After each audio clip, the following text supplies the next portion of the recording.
Sean, breaking through the noise, serving real talk, the genuine choice. No pretense, no hidden schemes.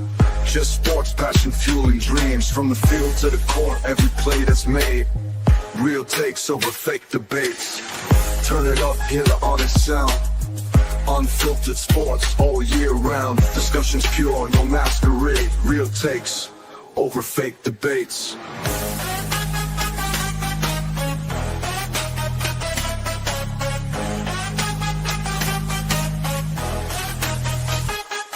Turn it up.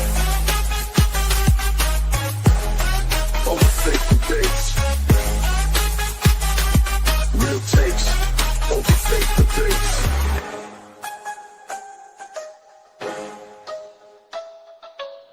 Real takes over fake debates.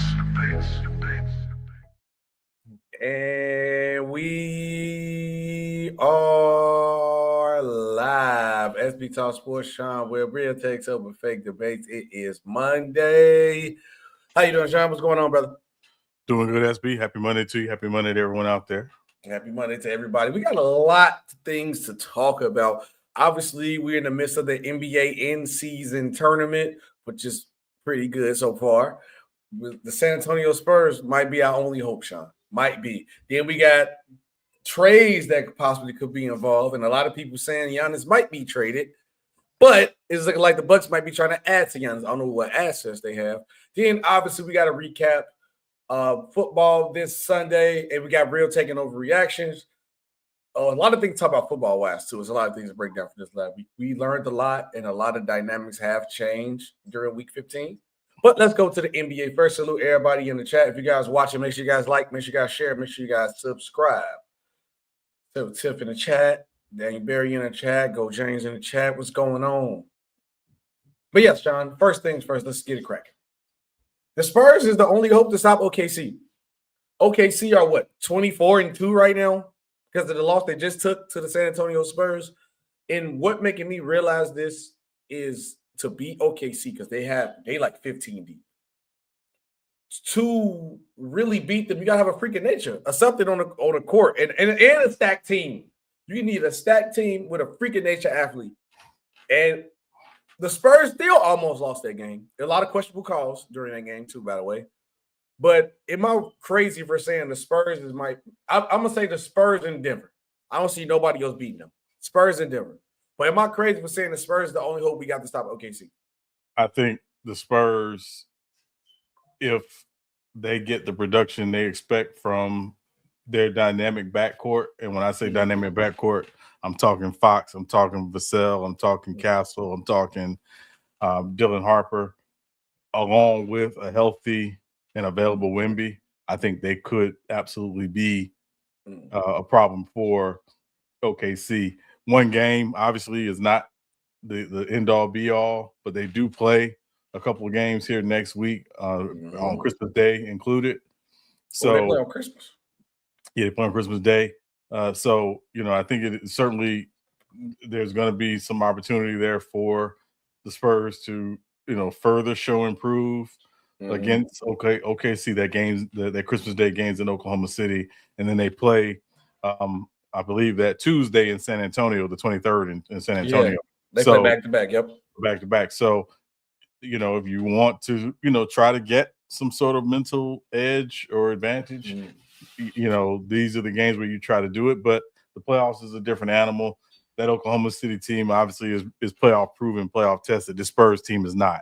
So matching up in a series, in a 7-game series, may be a very different animal than what we see in the regular season. But that said, the Spurs have some serious talent, again, particularly in the backcourt.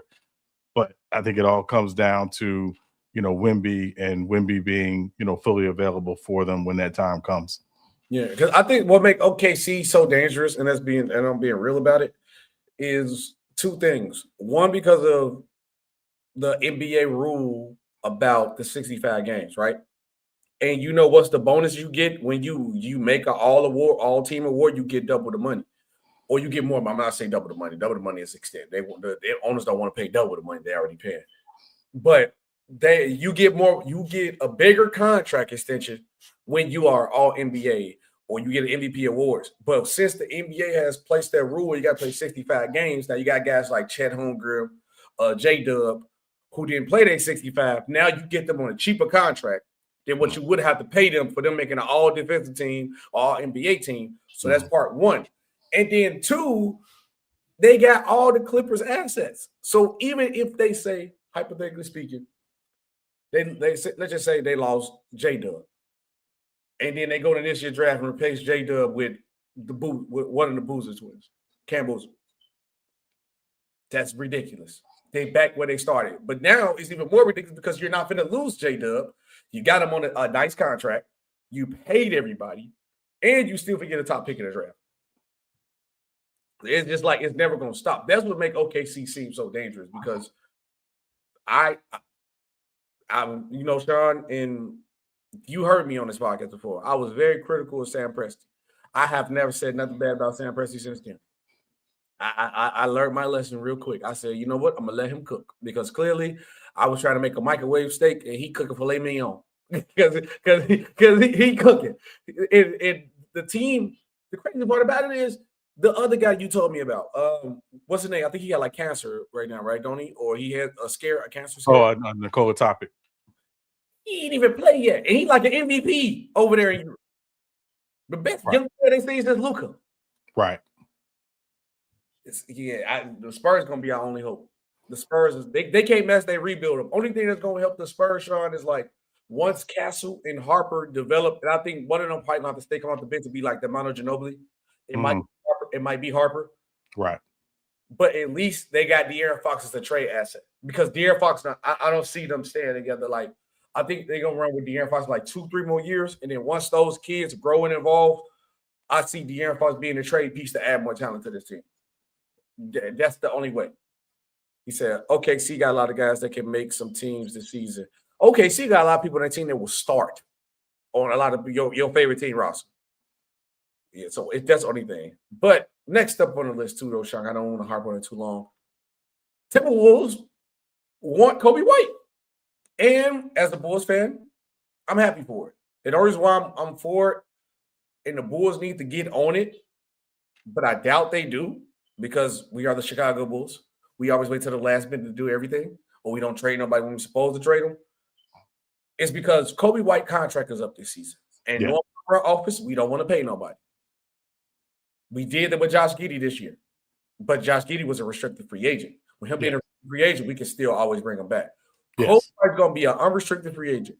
And I guarantee you, once they try to lowball him, he's going to be like, I love Chicago. Peace out. I'm gone. So trade him now while you got some from him. Why you can get some from him. Sean, who would I want from him? I need Rob Dillingham.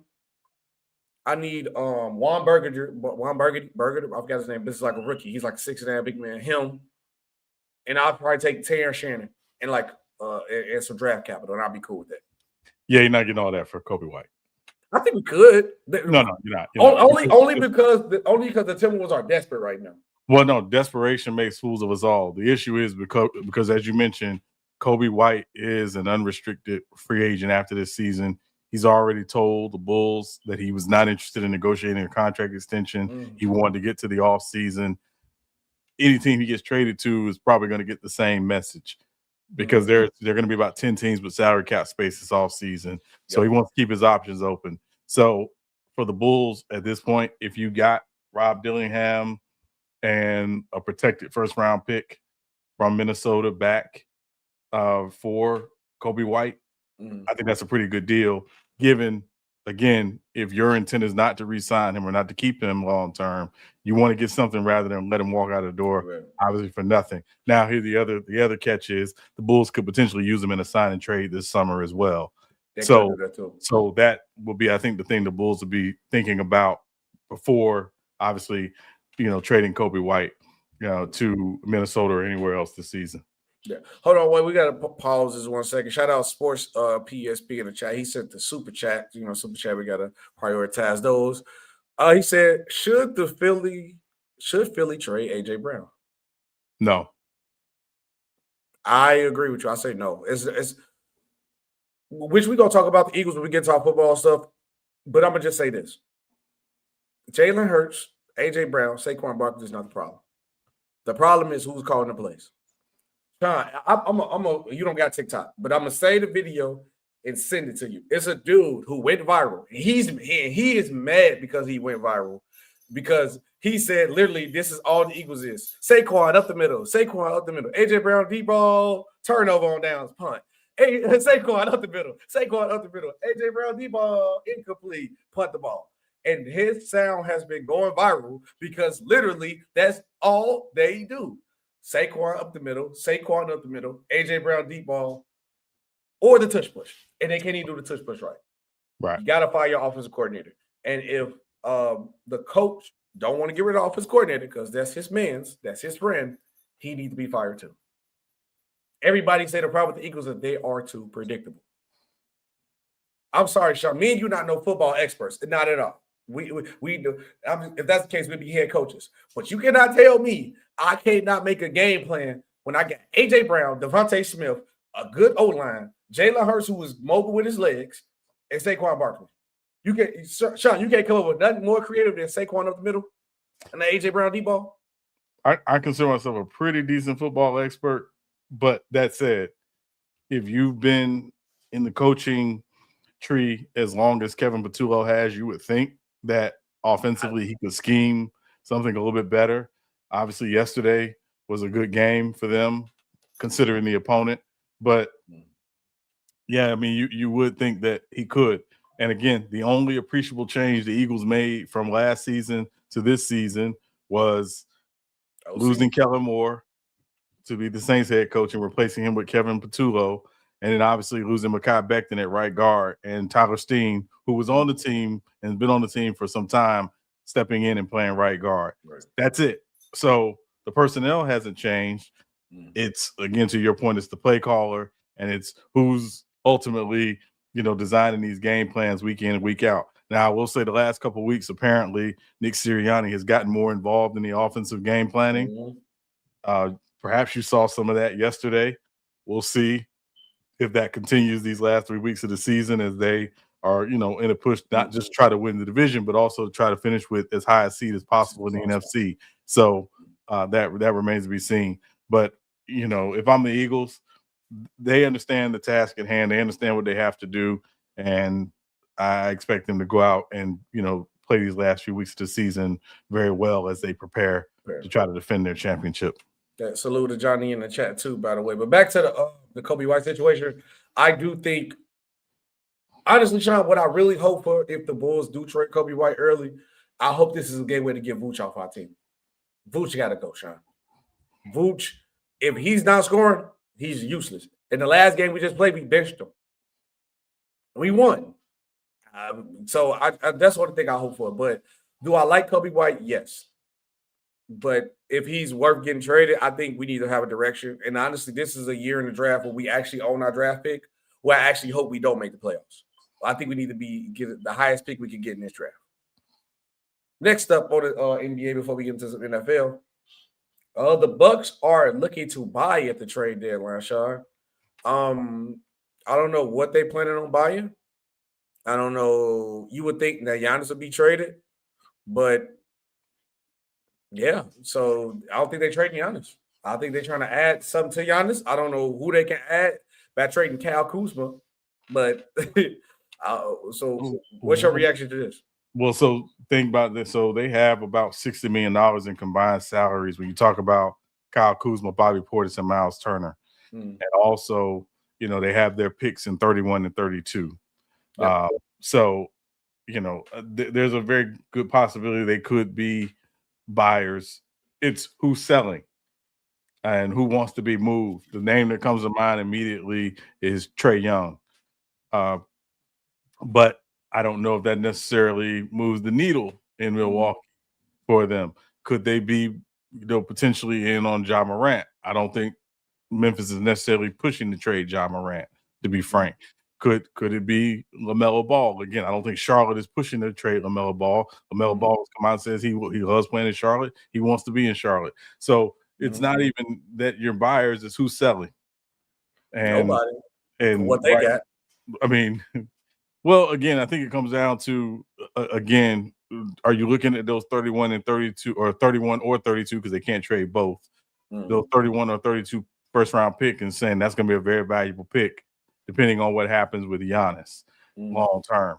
And even by 32, we got to probably think Giannis is probably either going to be towards the tail end or maybe even gone by that point just because of his age and things of that nature. So if you're Milwaukee, you're saying, hey, listen, we're trying to, appease Giannis. We're trying to build this thing around Giannis. We're trying to build a team that we think can contend around Giannis. But again, who's selling? And that's really what it comes down to. Who's selling? Yeah. I say nobody for what they have. And I don't think Trae Young moved the needle for me because we've seen this experiment already. How did him and Dame work out? Didn't work out very good. The perfect storm for Giannis was when they had the Chris Middleton, Drew Holiday effect, where you got a guy who can defend that point guard, who can run the point guard, but does not need the ball in his hands, and a Drew Holiday. And then you got a secondary guy who can score in the clutch in Chris Middleton. That's it. That's what Giannis needs. He needs defense and a point guard who don't need the ball in his hand and somebody who can make a shot in the clutch. If you don't have that, Giannis not going to be successful. You're not going to put a non-defending, a point guard who need the ball in his hands with Giannis and expect it to work. It's not going to work. Giannis wants the ball in his hands. So the perfect storm for him would probably been like Alonzo Ball. Maybe you could call Cleveland. Maybe you get Lonzo Ball because Lonzo Ball is cheap. That's realistic. Yeah, but he doesn't move the needle. I mean, just being frank, he doesn't move the needle. No, he doesn't. He doesn't. But I think Giannis should, and I said this already before, I don't think Giannis should be traded. I think he shouldn't ask for no trade. I think this era of media and fandom is making him force himself out of Milwaukee. He won a championship. He don't need to leave. He should be patient with Milwaukee, but I understand your career go back fast. Give them a year. I thought this year he would just come over and just go get an MVP or something and just dominate, but obviously he's disgruntled and don't want to play there. So now you mentioned an interesting team, Cleveland. I think they're not going to make a rash move right now, but I think what happens with Darius Garland could Milwaukee potentially be in on Darius Garland. If I'm Cleveland, I'm not trading Darius Garland and I'm not trading him in the division. So, but going out west, trade Darius Garland.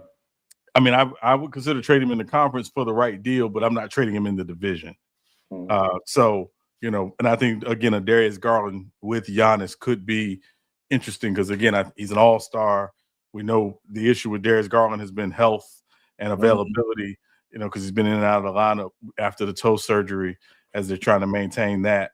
But to me, that would be, I think, a more reasonable move. Again, you're not getting a franchise player, but you are getting an all-star caliber player when he's healthy. The question is, is he if and when he's healthy? I don't know who they could get, but Cleveland neither. I've never been a fan of that backcourt of Darius Garland and Donovan Mitchell. I just think they're too small defensively. I get why you added Lonzo Ball, but has Lonzo Ball been worth anything? Not really. But that's the only thing with me. Like I've never been a fan of their backcourt. He said Mark said he really needs to sit out a year and get that joint right, his toe right, possibly. But the East I think it's a 2-team race in the East. If I'm being honest with you, it's wide open. But the only teams I take legitly in the East right now is the Detroit Pistons and the New York Knicks. Anybody else is 50-50 for me. And the Knicks if the Knicks don't make it to the NBA Finals this year, they will never make it no other year, Sean. This is the easiest they got it. Yeah, and I think, and I say Detroit if they make a move, but I would say the Knicks. I think this is the Knicks year. Salute, Leanna. I would say this is the year for the Knicks to get to the NBA Finals. Excuse me. Yeah. Now, if they don't do it this year, then it's cooked. Salute, Leanna. You are a Heat fan, just like Sean. Ugh. Tough times we always has the LeBron era. And we're not doing that. I mean, I can't talk either. But right, we were just in the conference final 2 years ago, so just saying. Y'all lost Jimmy Butler too. Yeah, I mean, we're in the NBA Finals as well. I'm just saying, somewhere the Bulls haven't seen, and all right. Hey, look, man, we still living off Jordan era. We still selling out tickets when we got Paul Zipster in the lineup. Yeah. He said the Celtics been holding it down without Tatum too. Yeah, I think Jaylen, but we always told y'all Jaylen Brown was good. And that's another thing the media tried to do too. I'm glad you said this, like trying to separate them two. The media does that. Create these narratives. Oh man, you need to lead this organization. You a big fish in a small pond. No, stop listening to them. Or you and Jaylen Brown don't work together. And then when they separate, they'll be like, man, y'all should just stay together after the same they did with Shaq and Kobe. And the media is part of the reason why Shaq and Kobe didn't work out. Well, the media didn't do that. Shaq and Kobe. Shaq and Kobe did that. Shaq and Kobe. I'm just, if we being real. So to an extent, but no, they did it. They did it. Yeah, they did it. But they egged it on when they asked, "Hey, how you and Kobe don't work together? How you feeling, Shaq?" I'm sure there was some egging, but at the end of the day, you two grown men figure it out. Yeah, it is. Also, too, I love the advancement in medicine and everything we got going on. But I think this would be a bad idea if Tatum come back this year. Or I would absolutely be shocked if Tatum sees the floor in a Boston Celtics jersey this year. I think that's not even in their plans. I think they're taking this as a gap year in the truest sense. They trying to get Halliburton back, and I'm like, for what? There's no reason. No, don't. Yeah, sell him out. You gonna risk the injury. But that's all the NBA we got today. We got to go into some NFL. So. First up on the list, Jalen Hurts and the Eagles smacked the Raiders, which I'm happy about that. Jalen Hurts had a bounce-back game, went 12 for 15, 175 yards, 3 touchdowns. That's about what I expected for Jalen Hurts to do anyway. Throw the ball that many times, not too many. Well, they didn't need, if you watch the game, they didn't need him to. I mean, it was very much a Saquon up the middle. I mean, it was their defense was incredibly dominant. The defense only gave up 74 yards of total offense to the Raiders. It was Kenny Pickett too, starting not right. Yeah, Kenny Pickett. Who the Eagles know because he was there last year. And they did a good job of really, limiting Brock Bowers and limiting Ashton Genty, the only two real threats the Raiders have. So they didn't need the offense to go out and put up 500 yards. That wasn't the game yesterday. It was truly, really playing well. But the big thing Jalen Hurts did yesterday that I think they got to get back more into was he used his legs. He had 7 rushes for 39 yards yesterday. And they were running him by design. It wasn't him necessarily taking off, if nothing was available. So I think that's what you saw from the Eagles yesterday. And, again, it didn't require an explosive offensive game for them to dominate yesterday. Their job was to go out, beat a team they're supposed to beat, and get ready for these last 3 games of the season. Yeah, I don't want to wait. The East Sweet, he said, did you know you could be on WWE? Who, me or Sean? Bet. You said bet. Bet on WWE? How is it scripted, right? Yeah, I don't know. I don't. Yeah. I don't know. I don't know about that. Yeah. I didn't know that's scripted. But for me though, Sean, the main point of this one for me, because Jalen Hurts had a bad game against my Chargers, we put BTA to them. Only problem I have with the Jalen Hurts narrative is either you overpraise him and say like he's just this, he better than every other quarterback in the league. He top 5 this, top 2, not 2. Or you say he completely garbage. And that's the only problem I have. It's never no real genuine, honest conversation. Because when you really look at the Eagles, the problem is not Jalen Hurts. It's not A.J. Brown. It's not Saquon Barkley. It's the offensive coordinator. Everybody knows that. Everybody knows that. That's generally the problem with that team. The original offensive coordinator they had last season, gone, got a job. Now they put somebody else in play, and he's not doing a good job because he makes the offense too predictable. And Jalen Hurts, you should know what to use. Jalen Hurts not a Patrick Mahomes type of quarterback. He's not. He's not no Phillip Rivers type of quarterback. He's not. Jalen Hurts is his style of quarterback, and he can do the things to get the job done if you use him correctly. And for you to mess up this offense with all the weapons you got, I'm sorry, you don't need to have a job in the NFL. I'm sorry. If you can't make a creative offense with the weapons that you have, I couldn't imagine the offensive coordinator on a team like the Raiders or the Arizona Cardinals or something. Where you ain't got as good of a team like that. I couldn't even imagine what our offense would look like if he was the offensive coordinator for the Chargers. When you ain't got no weapon like that. He's just Justin Herbert, and you got to figure things out. That's the problem. But Jalen Hurts gonna get all the flack, and I blame Philly fans because they overhyped him, and I also blame the haters because they dog Jalen Hurts. For me, Sean, he said, "I'm trying to say that the NFL and NBA is also. I mean, allegedly, but we don't know that for sure. Unless you got exact proof, it's hard. It's hard to script the basketball going in the net, bro. Hey, look, you gonna hit this three. We're gonna choreograph a whole 4-quarter game. Now you can say, is it rigged? Possibly, who knows? Allegedly, but until I got proof, I can't say it. We don't know. Next up on the list, Sean, the Chicago Bears put BTA to the Browns, where Shador Sanders did not have a good game this game. I definitely want to hear about how you feel about Shador. And then Myles Garrett, I'm trying to see how many sacks did he have yesterday exactly. I think he had 1.5, if I'm not mistaken. I think 1.5. Yep, 1.5, 1.5. And I believe he's at 22 right now. So he tied the record, right? I think his 22.5, I think, is the record, but yeah. Yeah, so I believe he's gonna break it probably his next game. And Sean, looking at this, all right, if I was to tell you Myles Garrett will break the sack record this year, you'd be like, okay. And I asked you, what would you think the Browns record would be? You would think they'd probably be competing for a playoff spot, right? Maybe. I'm just saying, if you just hear somebody checks the sack record, he'd be like, this defense got to be crazy.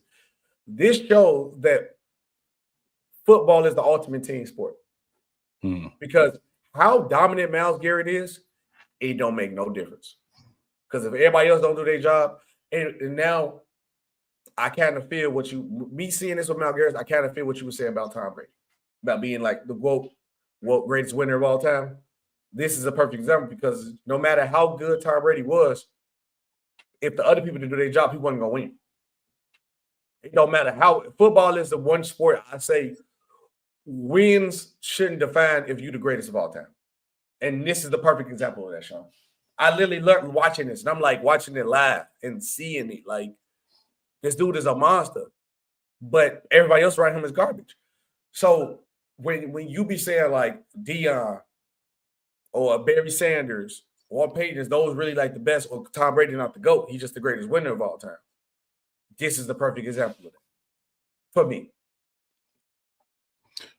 Well, I don't want to say everybody around him is garbage. They do have a really good some guys on defense. Obviously, Denzel Ward, Mason Graham, their rookie they got this year has been really good for them. Yeah. I like their safety Delpit a lot from LSU. They have, and they got one of the best defensive coordinators in Jim Schwartz. So I don't want to say they're trash. Obviously, what they are is a team that's really, and I say sort of mismatched. They got a really good defense. They're not really good on the offensive side of the ball. They don't have a lot of talent on that side of the ball, to be frank. So I don't want to say they're trash. I just think they're just a mismatched team. They're really dependent on their defense being really, really good and having some, getting some help from their offense, from Quinshon Judkins and from Njoku and from Harold Fannin and from Jerry Juicy, which is now his name because I would never, ever call him Jerry Judy anymore. He is Jerry Juicy. Jerry Juicy is whack. Jerry Juicy. You remember Juicy Smollett? Yeah. Jerry Juicy. That's his name. Because the way he drops passes and the one that hit him in the chest yesterday in the end zone, they got snatched out of his hand. And to be clear, if y'all don't know, Jalen Johnson is one of the best corners in the league that nobody talks about. He is really, really, really good. Like he's an all-pro level corner. So credit to him for making the play. But I don't think you could give Juicy a better ball than Shador gave him there. But obviously the Bears defense yesterday did some things to really, give Shador some looks he probably wasn't necessarily ready for. Shador should have cursed out Jerry Juicy since he cursed him out. Well, and I'll say two things. One, the Bears, and again, this is credit to the Bears and to their defensive coordinator, Dennis Allen. They did some things kind of early in the game, I think, to potentially let Shador get a little comfortable. And then they were seeing like he was really locked in on Harold Fannin yesterday. I think Fannin led that team in targets yesterday. It was obvious who his favorite target was. Right. The interception that Chauncey Gardner-Johnson had, it was something he saw on film, but he also picked up on the tendency for Shedeur to lock in on Fannin. It's a rookie thing, young quarterback thing. It's something he's going to get better about, I believe. So I'm not going to, kill him for that. But it's also just a reminder he is a rookie, and there are some things he still has to continue to grow with. And he's even said as much. Now, how does he take what happened yesterday, process it this week as he prepares for next week's game? That's the key to his continued growth, as a starting quarterback. NBA said when Shedeur played well, it's look at me, but when he played bad, it's everybody else's fault. When does that ever be the case with Shedeur? I've been saying you can say fans do that. Shedeur never personally does that. But the only problem that it became a circus with Shedeur is because of what Kevin Stefanski and the Browns organization did.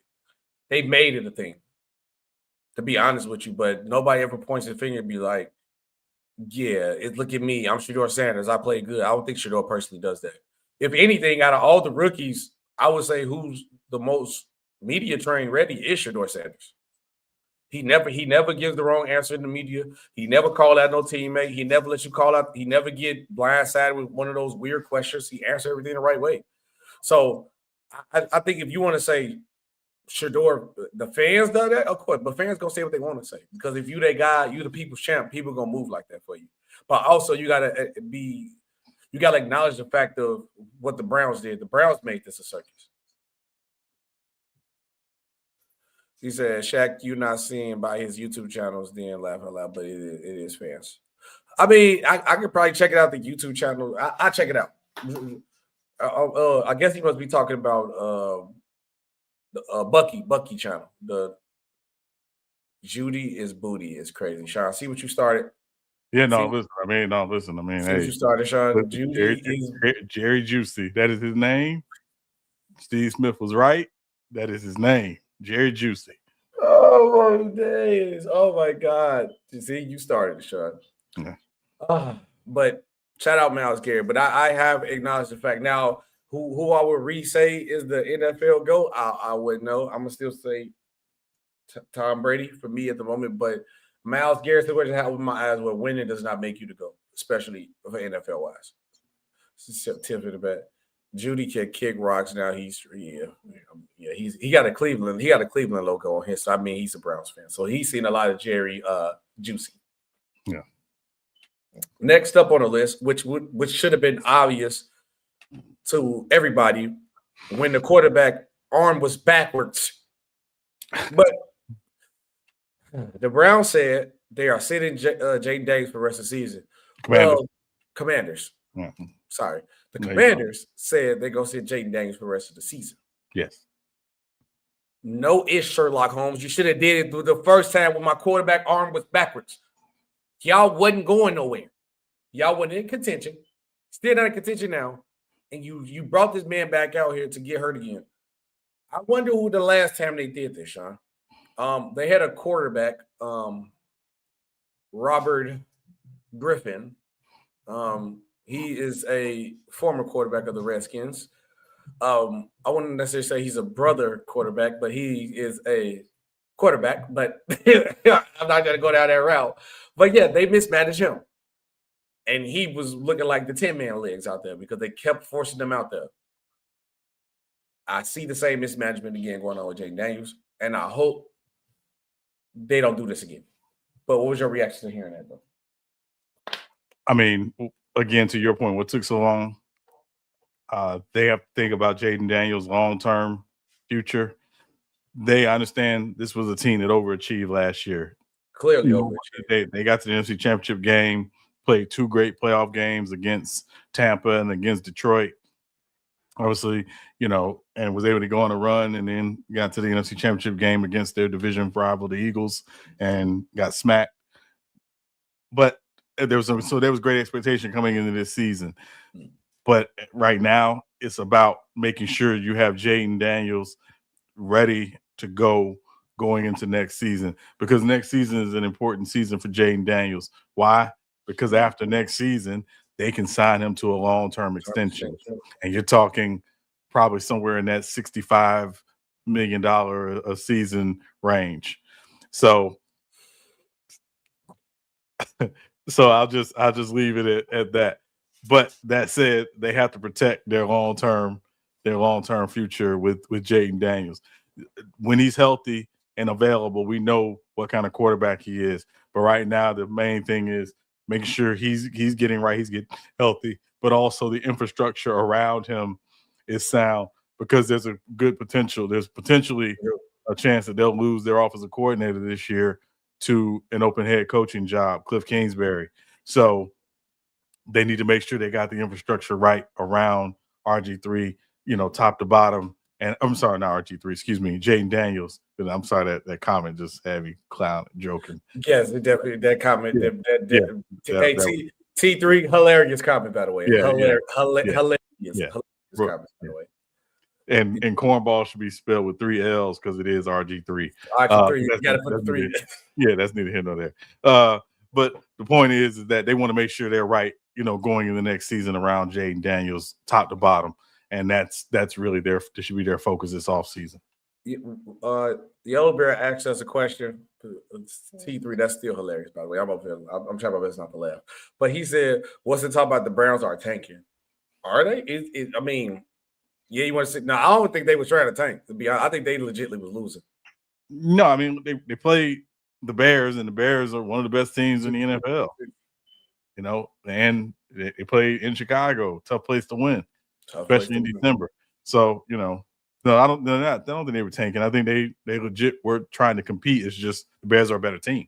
Yeah, and this comment right here going to lead into our next topic of the day too. He said the Chiefs missing the playoffs. I didn't see that coming. They don't look the same. And honestly, this is a blessing in disguise for the Chiefs. You know why they don't look the same? They don't got all the talent. When you can't win consistently like that, to keep all that talent or age. I think Travis Kelce he's on the tail end. Let's be honest. Travis Kelce is on the tail end. They don't really got no receivers. Offensive line is shaky. Defense, they done lost everybody on their defense besides Chris Jones. Chris Jones getting old. It's just really Mahomes. Mahomes and Andy Reid only going to get you so far. You need talent. And speaking of that with Mahomes tears his ACL. The Chiefs out for the playoffs. And Patrick Mahomes is getting the second guy to look at his knee. I don't know for what reason. They out the playoffs. This is another situation too, Sean. But I want to say this. If the Bills don't make it this year, they never making it. The one person out your way that you can't beat, they're not in your way no more. And the Bills don't even look as good as they usually look. But the Bills don't make it this year, they're never making it. But what's and also remember they lost to Joe not having any fun Burrow as well in the playoffs. It's the Bills. So don't forget that. It's Bills, yeah. And also if the Ravens don't make it this year, I'm gonna look at the playoff picture. The Ravens, this is the year to make it. If they don't make it this year, I don't know. Yeah. But what's your reaction about Mahomes tearing his ACL? Obviously it stinks. You don't ever want to see a player go down. We saw 2 of the best players in the NFL yesterday go down with ACL tears. Mm-hmm. Still waiting on the Devontae Adams report. I'm not sure what his situation is. But, obviously when you lose Mahomes, Mahomes has been the deodorant that's covered up the Chiefs' stink for the last couple of years. And the stink has been they don't have a lot of talent around him. And he's been able to, along with Andy Reid, been able to just kind of figure it out. What do we have? Let's figure out how to do it with what we have. Mm-hmm. Now, obviously, what happened in the Super Bowl might have been a little bit of a reality check. Yeah, we're not as good as we think we are. That reality check you're talking about. They went out, they invested in the offensive line. Josh Simmons, their first round pick, the left tackle, was playing really well. He went out, came back, was playing really well, and now he's out with a wrist injury. And then they lose their backup left tackle. You mentioned Travis Kelce. Travis Kelce has not been the same since he's become Mr. Taylor Swift. Let's be clear. I say it once, I'm saying it again. The moment he went from cheeks to chiclets, it was all downhill. Cheeks to chiclets is crazy. Yeah, use your imagination, okay? Cheeks to chiclets, use your imagination. Also, again, Rashee Rice. Rashee Rice, I think his talent, has he emerged as a true number one receiver that, creates great separation? Not necessarily. Xavier Worthy. I like Xavier Worthy. I think Xavier Worthy is explosive, but he's not a guy that necessarily you're saying, we're going to get this guy the ball 12, 13, 14 times a game. So all I'm saying is is that they haven't necessarily done a great job of building around, the talent, building great talent around Patrick Mahomes these last couple of years, and ultimately, it's caught up. These other teams have gotten better, gotten more talented, but also just the attrition of the last 10 years of going on these runs that the Chiefs have been on, these deep playoff runs. We know Patrick Mahomes, when he's been the quarterback, they haven't missed the AFC Championship game ever. So that catches up, and I think it's just caught up. Now is a good chance for them to reset and to figure some things out. But also, they're a little bit, and I'm saying this to compare it to more today than yesteryear. They're a little like the Warriors. When they were dominating. But now they have to figure out, okay, where are we right now, and how do we remain competitive in a division and in a league that's just gotten better?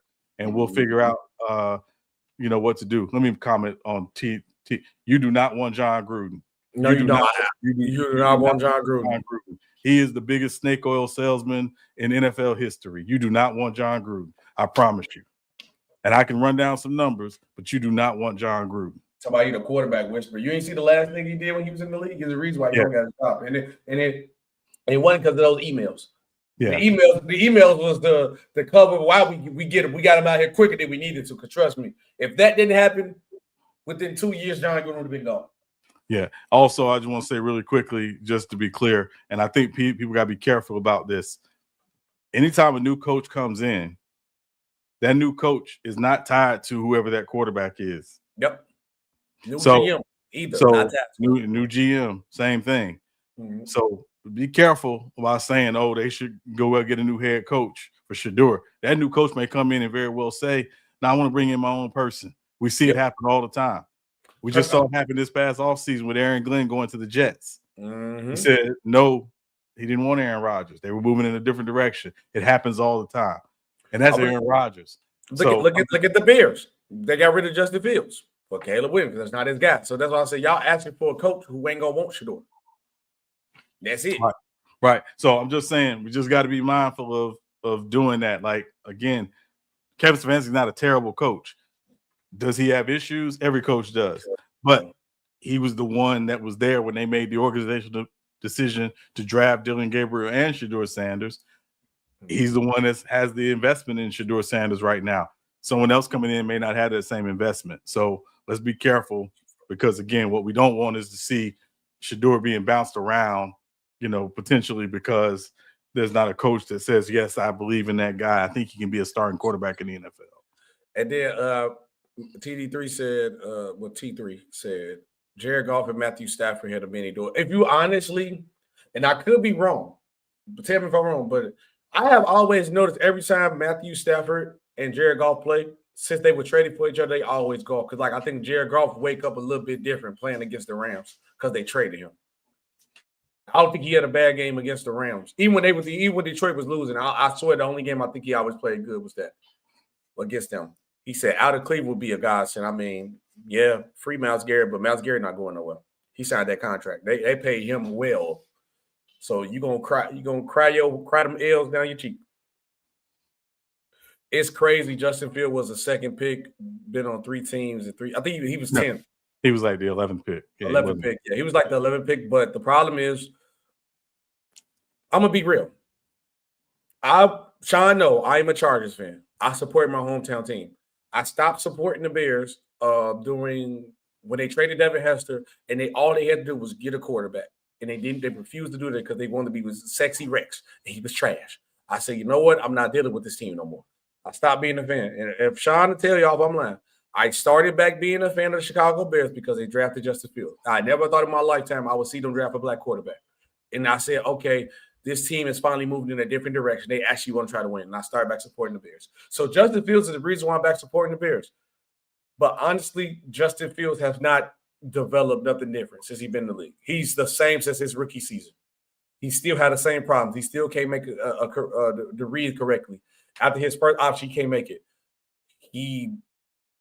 It's just really just fast. I'm being honest with you, Sean. And I'm being nice about it. I'm a fan of Justin Fields. I wish him well, but I'm being honest. Since his rookie year, if you tell me if I'm wrong, Has he developed anything since the rookie season?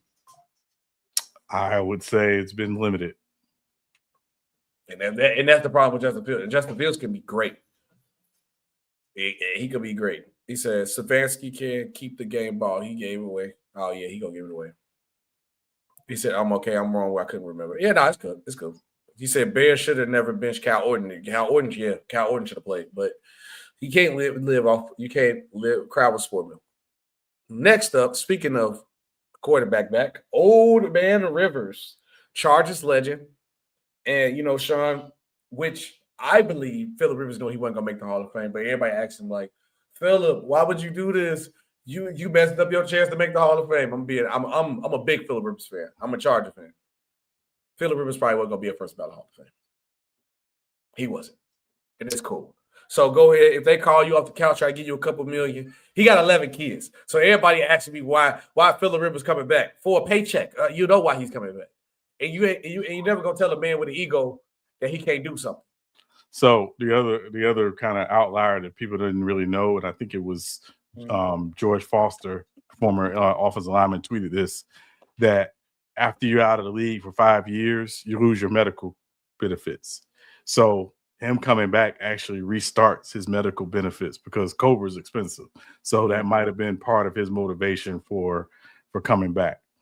Factors of that medical. Look, I don't blame him. He got 11 kids and a grandkid. And is he the first granddad? You okay? No, Brett Favre. Brett Favre was the granddad when he was in the league with the Vikings. Yeah, that's crazy. Holy, imagine being a granddad. I don't think it's true, but I heard allegedly Ronnie might got this girl pregnant. Allegedly. So I'm not getting into that. Yeah, you already know we're gonna get attacked. But next up on the list too. But how would you grade Phillip Rivers' first game back before we go to the next story? C-. I mean, he looked like Jared Lorenzen. And if you don't remember who Jared Lorenzen is, Google him. But no, he looked like Jared Lorenzen. You know, they didn't ask him to do too much. Yeah. I think he only threw 20 passes. I think he threw for 120 yards, maybe. To be honest with you, I was watching like 4 games at the same time. Obviously, I had that one. He was 18 for 27 for 120 yards. So they didn't ask him to do too much. He only got sacked once. Did have a touchdown pass. Did have an interception. He was okay. But I thought Seattle was going to attack him more. I really thought they were going to come after him, like make him prove he can move.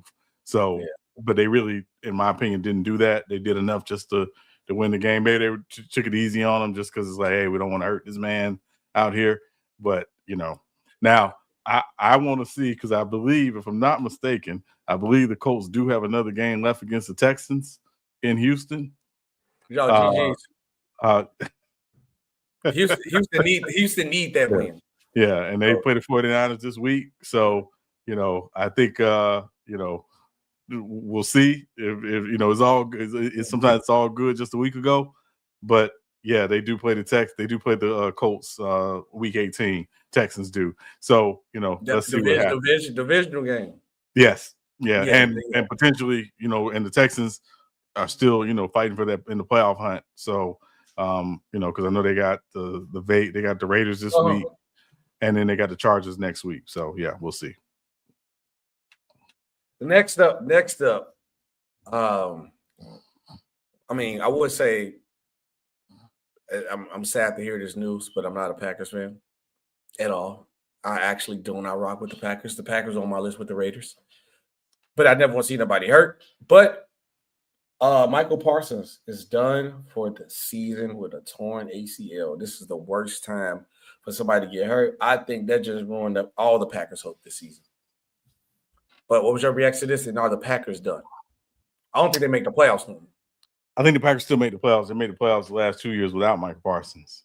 I think they do. They still make the playoffs. Whether or not they make a championship run this season remains to be seen. Now, I will say yesterday's game and the Dallas game exposed the one area where the Packers can be attacked, which is their corners. Without Parsons, I think it's going to be a little easier to attack those corners. Yep. unless they adjust some things schematically. But their corners are the Jags, just a guy. They don't have a Pat Surtain who made a crazy interception yesterday. They don't have a Derek Stingley. They don't have a Christian Gonzalez. A guy like that. They really are just kind of average at corner. So I thought the Broncos did a good job of really attacking that weak spot for the Packers defensively, particularly once Parsons went out. So can they adjust without Parsons? They played without Parsons before because they played without Parsons last year. Sure. So let's see if they make the adjustment. But certainly you hate to see him go out. He was having probably the second best defensive pass rushing season after Myles Garrett, obviously. So hate to see it, but Packers, this is the unfortunate part of the game. You got to figure it out. You got to move forward. Yeah, and then it happened at the worst time of the season when all the games matter right now. Right. Well, yeah, I would do an injury bug, but we kind of like the injuries was a part of the story. But anything else that you learned during week 15 that you've seen, or did we kind of break everything down? Something else that you learned? Well, I mean, obviously, the New England Buffalo game stood out to me yesterday. Obviously, I thought I picked the Patriots to win that game. I thought the Patriots would find a way to win at home. Mm-hmm. They were up 20-1-0. They seemed to be well on their way to winning. Mm-hmm. And then they let that monster, Josh Allen, and that Buffalo offense really, stay in the game. And James Cook, who might be the unsung hero that nobody talks about, definitely stood out to me yesterday. The Baltimore-Cincinnati game stood out. Obviously, definitely wasn't expecting the Bengals to get shut out yesterday. Got smacked, by the way. Yeah, they got shut out. No points. No points. Zero. So, yeah, zero. And before we, throw dirt on Lamar and the Ravens after, the tough loss against the Steelers, let's see. Maybe I think that division is going to come down the last week of the season. That stood out to me yesterday as well. Other than that, not too much, really stood out yesterday. Let me say, I'm sorry, really quickly. Cowboys, you are what you are. Let's just own. You are what you are. Let's just own it. No, you. Let's just own what you are. The Cowboys offense could average 50 points a game if they played against the Cowboys defense every week. Nah, I agree with you on that. They let JJ look like a quarterback, and JJ is trash. Right. Now he's played well the last 2 weeks, and I'm not gonna say he hasn't, but 9. I'm sorry, 9. No. He's JJ. He is JJ. He is JJ. He is not. You don't get no nickname yet. You earn it. No, his nickname is Jack. He a Jack too. He's just another guy. Yeah, earn it. So yeah, but other than that, no. Yeah. So that's it. Now, before we be getting close to the time of the game going to start, the Dolphins versus the Steelers, which you said tonight game does not count for our picks of the week, does it? It does not. Okay. Real take or overreaction. Everybody's favorite time of the show. Real take or overreaction, Sean. The NBA got it right with the NBA in-season tournament. Real take or reaction? Real take. Okay. If you watch the games this weekend, it's been an absolute. They've been absolutely exciting. I think they've made some real legitimate interest and given some real legitimate interest in the regular season by repackaging these games. So I think it's absolutely a real take. And, for all the criticism people like to throw Adam Silver and the NBA's way, they got this one right. Now, can they figure it out with All-Star Weekend? That remains to be seen. But in terms of the NBA in-season tournament, this being the third year, they've gotten it right. I'm going to say I do agree this is a real take. They do got it right. The only problem that I have had with them with the in-season tournament is that y'all didn't make the NBA finals look as good as the in-season tournament course. I still you're still supposed to treat the finals like the finals, which they said they're going to put the trophy back on the court now. Because this is the biggest game of the year. And you want the in-season tournament to be just as big. So we get it. Now, my question to you, Sean, before I go to my next point, do you believe people will start treating the in-season tournament cup like how they do the NBA championship at some point, maybe 20 years from now? Maybe All 20 the- years from now. Maybe 20 years from now. I will say one thing though. I got one note for the NBA if you're going to keep the in-season tournament. Mm. We know the NBA is probably going to expand here in the next few years. SB. Yes. We assume Seattle and Las Vegas are going to get teams. When you do the in-season semifinals and the championship game in Vegas, do it at Raider Stadium so it can have a Final Four feel to it. That would make it a whole different animal. I appreciate that, again, it's at T-Mobile Yes. Arena and things like that, but do it at Allegiant Stadium in Vegas where the Raiders play. Because, again, part of the in-season tournament, this is the one time you get that Final Four feel. Like, do it there. If you do that, I think it would take the in-season tournament to another level. So you heard it here first. Anybody else says they put out that idea, they lying. You heard it here first on Real Takes Over Fake Debates. The in-season tournament eventually needs to be at Allegiant Stadium in Las Vegas where the Raiders play. Next up, real take or overreaction. Oh yeah, salute to Najee. Real take overreaction, Sean. Would you rather have the Spurs trio or OKC trio? The Spurs trio will be Wemby, Castle, Harper, or the Thunder trio of SGA, J-Dub, and Chet. So the question is real take or overreaction. Which trio would I have, or that I would rather have the Spurs trio over the OKC trio as the real take overreaction? Just want to make sure I clarify. Would you rather have the Spurs trio or OKC trio? That's a real take. Oh, why? Wemby. I mean, I can't argue that. Wemby. Okay, Wemby. but does Wemby outweigh the star power of those three players by himself? Star power? Are we talking just pure star power? Subjectively, I think he does, but I also think he's the freak of nature. He's the person is like, what's the game plan for him? And that's no slight to SGA. SGA is in the top 2 best players in the NBA right now. And he's the MVP, my MVP. And he's the reigning MVP. But if you're just asking me about the trio I'd rather have long term, is Wemby, Castle, and Harper. I just think there's so much more, and I think they're just scratching the surface. That these guys are in year 3, year 2, and want the Slash Brothers. Yeah, you gotta be careful because knives and things like that. But but I get it. Yeah, yeah.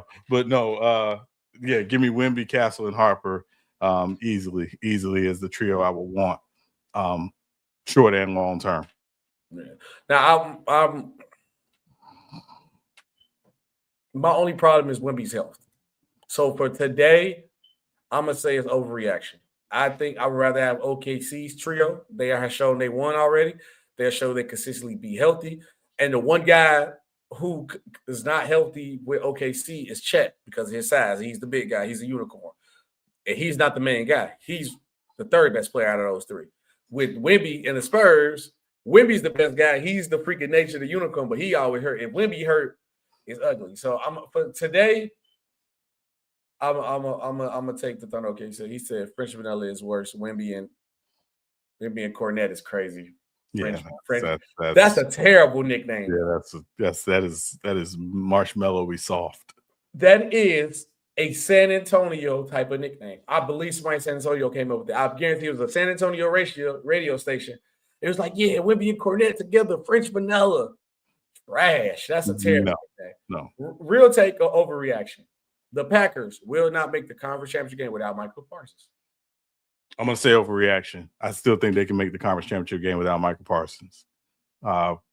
Again, Jordan Love tends to take his game to another level this time of the season.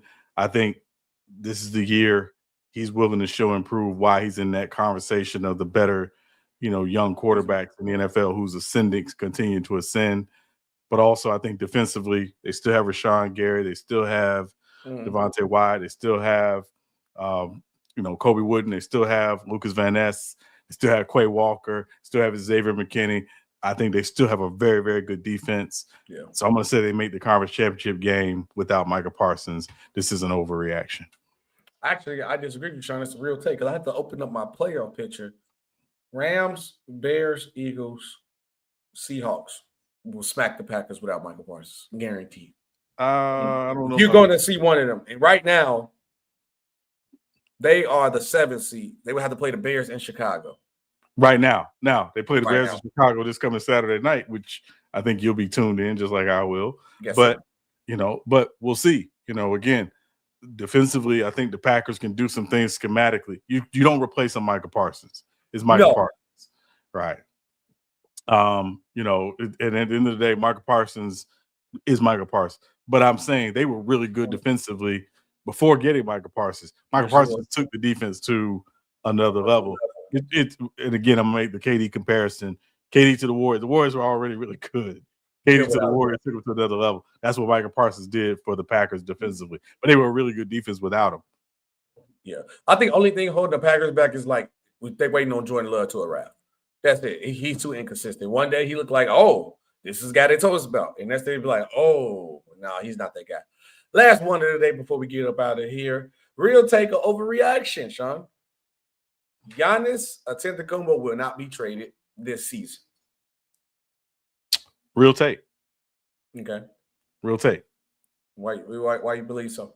I think they are very much trying to figure out how to make it work around Giannis right now. We talked earlier about them wanting to, you know, be buyers. I think they really are trying to figure it out. And I also believe the Milwaukee Bucks, until Giannis goes in and says, "Get me the freak out of here," no pun intended. I see what you did there. I they're not trying to trade him. They're trying to they are ready to pay him a massive extension this offseason because, again, he can be a free agent in 2027.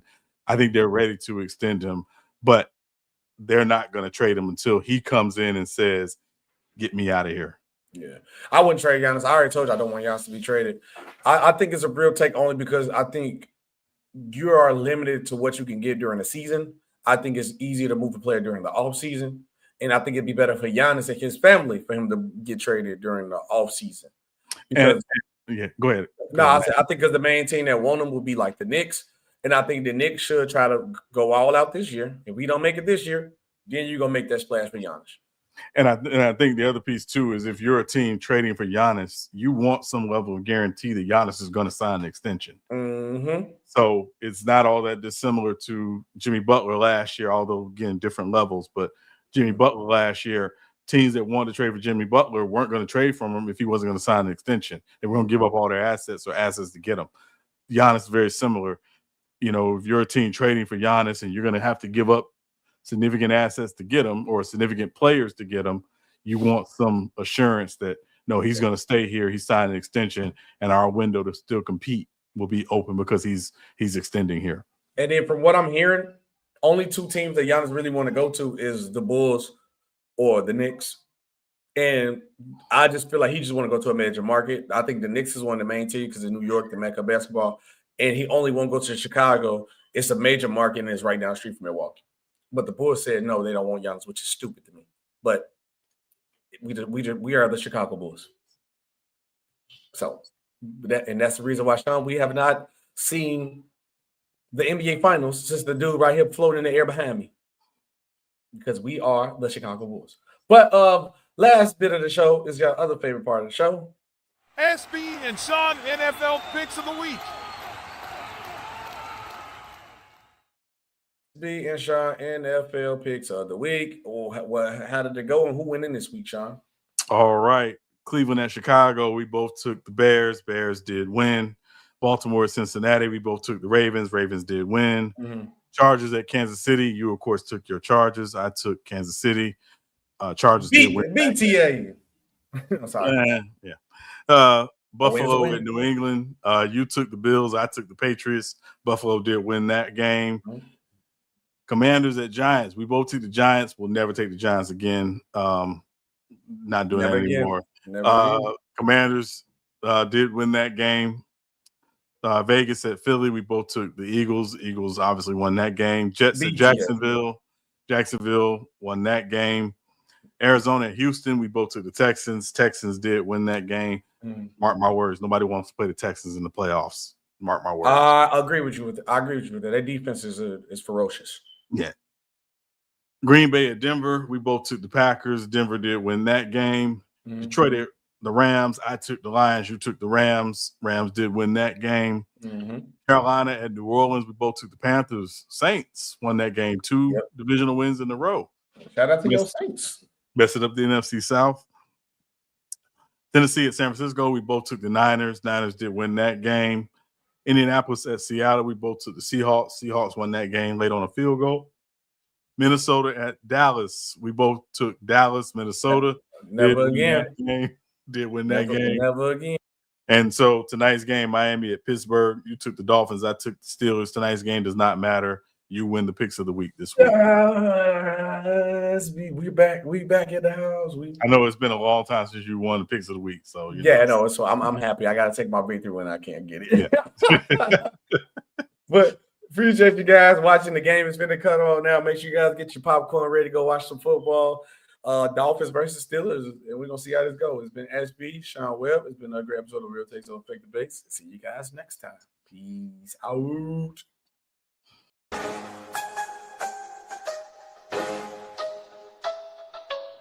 Real takes over fake debates.